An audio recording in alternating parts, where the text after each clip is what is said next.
Hey everyone, welcome back to Apollo Art Analysis. In today's episode, we're going to be studying a piece by the multidisciplinary artist known as Will Toulan, and in today's episode, we are going to be discussing the birth and the origins of the Buddha and Buddhism more broadly. We're also going to explore this natural sense of harmony born from the impact of symmetry. So let's just jump right into it. So whenever you first see this work, remember this lone feminine figure set in center space here. She does appear to be the anchor of the composition, and this initial introduction may shock you. It is rather strange, no doubt. Of course, the placement of this figure in center draws her eye within the work, and like I said, she does feel like an anchor within the composition. What do I mean by that? Well, you have that much darker dark green foliage and that light on dark contrast, right? Her kind of dress or her figure's form certainly pops out against that darker green. I think we certainly see that. You may also notice a sense of near symmetry within this work. Normally we see this, split across a horizontal axis or something like that, but today we have that split across a vertical center axis. So it is mirrored from one side to another.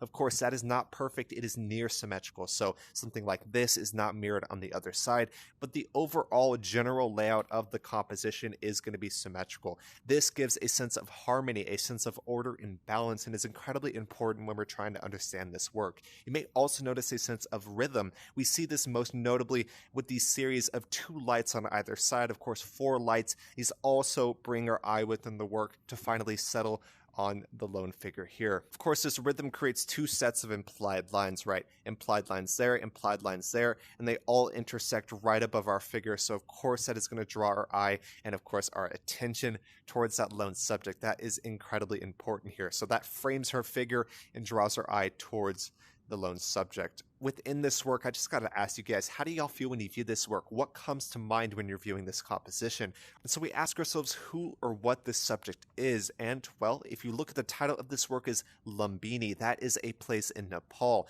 and that is the birth site of the Buddha. The Buddha began as a prince who eventually let go of all of his material and earthly possessions to become the Buddha. He left that life of material possession behind. He's trying to go on that path to reduce suffering or to try and, find the root cause of suffering within the world. That's incredibly important. But Lumbini is the place where the Buddha was supposedly born, and it actually has become a temple in Nepal. I have a picture of this place. I'm going to bring this in real quick and see what we can discuss about the location and, of course, the subject of the work at hand.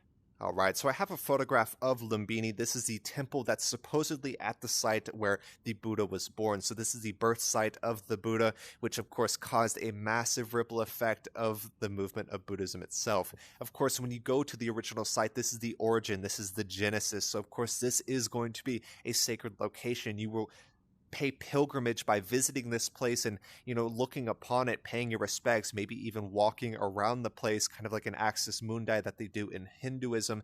But of course, to come to a place like this, you're paying your respect and you're paying pilgrimage to the location where the Buddha is born. And we see this waterway in front of the temple, and we have various monks here as well. These are likely Buddhist monks who are here to, visit in pilgrimage as part of their general day-to-day studies. Of course, when you look at this, it's hard to connect it to the original work today, right? This, of course, is a very stylized, very romantic, very fantastical view of the origin of the Buddha. But I just wanted to bring that photograph in real quick to talk about the exact location that we are in. This is the birthplace of the Buddha himself. Of course, like I briefly mentioned, the main subject of this composition is the Mother Maya. And you can even ask yourself, is that the subject, or is the subject the eventual birth of the Buddha itself? I think that's a pretty important question. But, we talked about the title, we talked about the location of this work. He actually has a few different variations of the original work today. I'm also going to bring those in real quick and see what we connect it to the original work we're discussing today. All right, so I have two additional works here, both, of course, from the original artist Will Toulan, who created the original work we're studying today.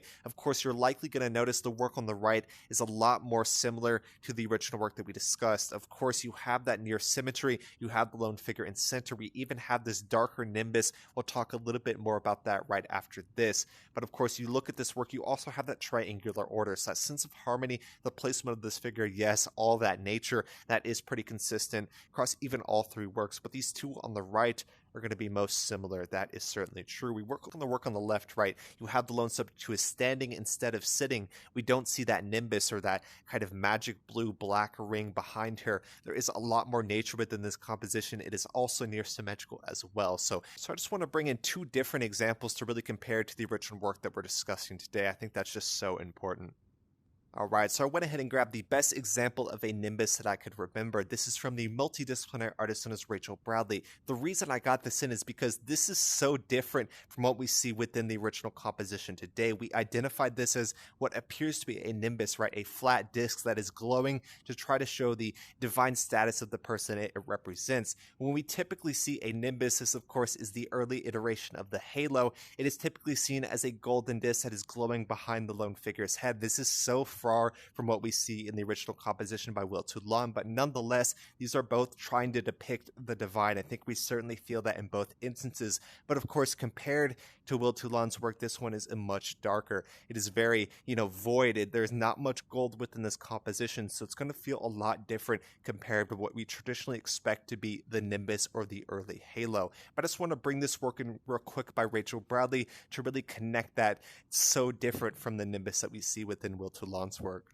But at the end of the day, I'm really seeing the symbolism of Mother Nature here. You have the Mother Maya, you have nature, you have the birth of the Buddha, the source of everything, and of course the eventual origins of Buddhism itself. That's also important when we're looking at this work. And so I see that symbolism of Mother Nature. It's inherent within the work at hand, the source of life, and of course the mother which brings in to new life. All of that is so important. I think that's really relevant to the work we're studying today. The work before us is an AI generative artwork, so it's sort of an AI art program. That is going to be Midjourney. Midjourney is incredibly popular, incredibly powerful. I know everyone from amateurs to professionals who are using Midjourney. So if you want to get involved in the world of AI generative art, Midjourney is a really good place to start. A lot of these are not going to be free. There is a little bit of credits and payment that comes with that, but at the end of the day, that is what's required to really get a hold of this profound power. But I really hope you'll enjoy it today. We talked about so many different things, from a sense of the natural, the sense of Mother Nature, the origins of the Buddha, the birth of the Buddha,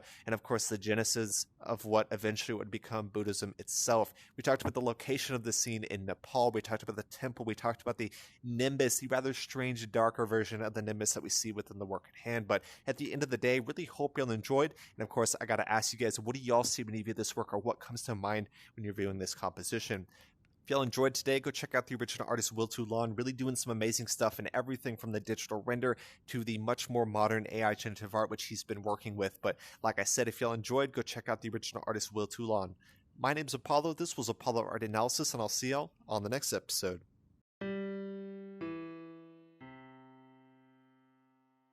We hope you enjoyed today's episode.